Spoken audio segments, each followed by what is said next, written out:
If you want simple, long-term investing inside Interactive Brokers, buying an S&P 500 fund is one of the easiest ways to start. So I'll show you exactly how to find it inside IBKR and how to buy step by step. So first up, open the IBKR client portal. At the top, use the search bar and type S&P 500 or the ticker you want.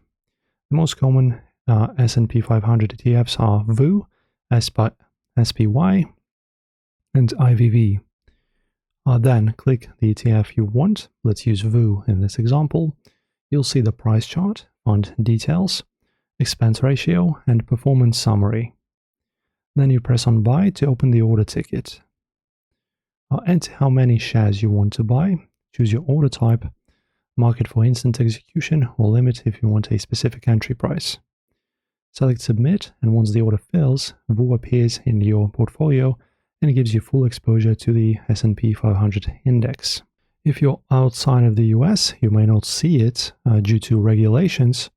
In that case, search for UKIT's S&P 500 ETFs. So these work the same way. Open the ETF page, press buy, enter the number of shares, and submit your order.